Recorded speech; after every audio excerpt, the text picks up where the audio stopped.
Welcome to my channel, The Light Within. Chapter 4.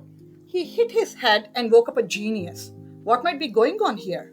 If I told you that some of the most extraordinary human abilities ever documented appeared not through years of training, but after a head injury, a stroke, or a lightning strike, what would you make of that? Common sense says damage means less. And most of the time, that is true. But there is a small, well documented set of cases where something different seems to have happened. And while nobody fully understands why, these cases raise a question worth asking. If the brain were purely a generator of ability, why would damaging it ever produce more? Catching up, this series explored the possibility that your brain might be filtering consciousness rather than producing it. Chapter 1 introduced that idea. Chapter 2 showed where science hits the wall. Chapter 3 introduced 6 serious thinkers across 120 years who independently arrived at a similar possibility. Today, we stop being theoretical.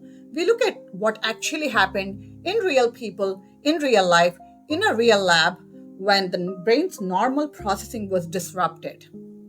Case 1. Derek Amato. In October 2006, Derek Amato dove into a shallow pool, misjudged the depth, and hit his head on the bottom hard enough to lose consciousness. He recovered with a severe concussion, partial hearing loss, and significant memory disruption. A few days later, he sat down at a friend's piano. No piano training, no formal musical education, and then he began to play fluidly for hours, producing music that neither he nor anyone in the room could explain. He has since been studied by neurologists and physicians. His acquired musical ability has been confirmed as genuine by medical professionals. What caused this? Honestly, nobody knows for certain. The leading medical explanation involves the brain reorganizing its processing after trauma in unexpected ways. One interpretation, consistent with the filter theory, is that some capacity might have always existed at some level, and the injury changed the brain's filtering of it. But this remains speculative. What's not speculative is that it happened and that it's been documented. Case 2. Jason Padgett, the geometry. In 2002, Jason Padgett was a furniture salesman with no particular interest in mathematics. He was attacked outside a bar and suffered a serious head injury. Afterward, every curved surface appeared to him as composed of tiny geometric shapes, triangles, angles, precise mathematical structures. He started drawing these with extraordinary accuracy. Researchers familiar with advanced mathematics recognized in his drawings representations of concepts studied at graduate level. Scientists at the University of Helsinki studied his brain using imaging technology and found unusual neural activity patterns. His case has been documented in peer-reviewed contexts. What explains it? Nobody is certain. One possibility is that the injury changed how his brain processed visual information, allowing patterns most brains filter out as unnecessary detail to become consciously visible. Whether this means those patterns were always there to be seen in some deeper sense, or whether the injury simply created an anomalous processing state is genuinely unknown. Foreign accent syndrome. Foreign accent syndrome is real, documented, and strange. About 100 confirmed cases exist in medical literature. A stroke or brain injury causes someone to begin speaking with what sounds like a foreign accent, one they have never been exposed to. A Norwegian woman hit by shrapnel in World War II woke up speaking with what sounded like a German accent during the German occupation of Norway. A woman in England went to hospital with a migraine and came out sounding to listeners as though she had a Chinese accent. The medical explanation? The injury altered how the brain coordinated the muscles and rhythms of speech, producing an unintended output. The person has not acquired new linguistic knowledge. The brain's processing of existing patterns simply changed. Same underlying system, different processing, different result. Alan Snyder's laboratory. What makes neuroscientist Alan Snyder's work at the University of Sydney particularly interesting is that he attempted to study this in a controlled lab setting using transcranial magnetic stimulation, focused magnetic pulses that temporarily reduce activity in specific brain regions. He applied stimulation to the left hemisphere of healthy subjects. In some subjects, he observed what he described as temporary savant like abilities, improved drawing accuracy, enhanced ability to count groups of objects rapidly, greater attention to fine detail. These effects were temporary and varied between individuals. This is not a reliable, repeatable result in all people, and the research is ongoing. Snyder has suggested one possible interpretation that the brain might normally suppress certain kinds of raw, detailed perception, and that reducing the suppression in some cases temporarily allows more of that underlying processing to surface. He is careful to frame this as a hypothesis. Critics point out that effects are inconsistent and more research is needed.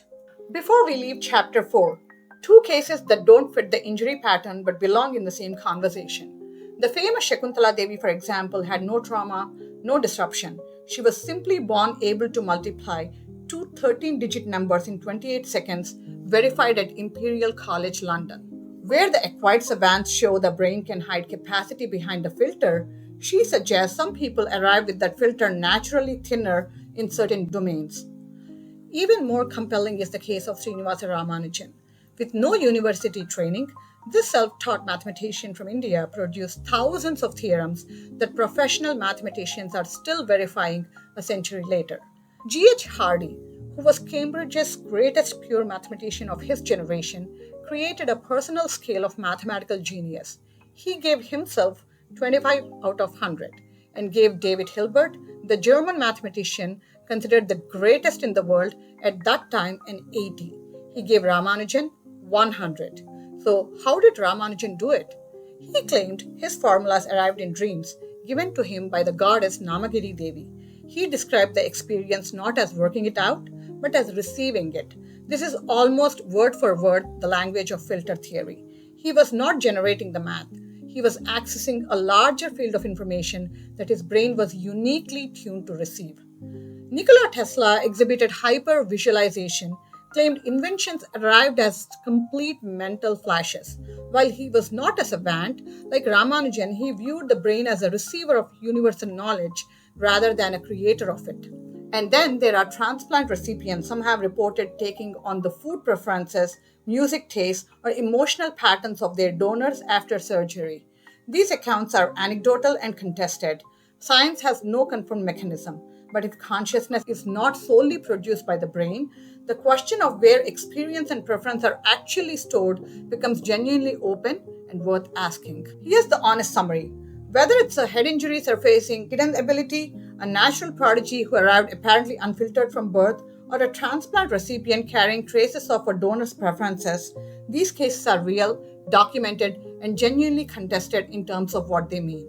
The straightforward medical view says brain reorganization produces unpredictable outputs, and coincidence or psychology accounts for the rest.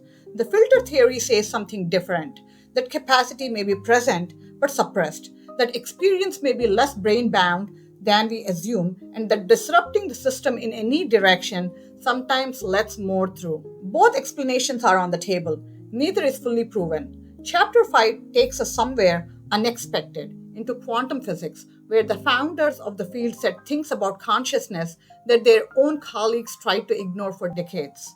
So, in summary, injury can trigger sudden high-level skills, as we have seen in the cases of Amato and Padgett.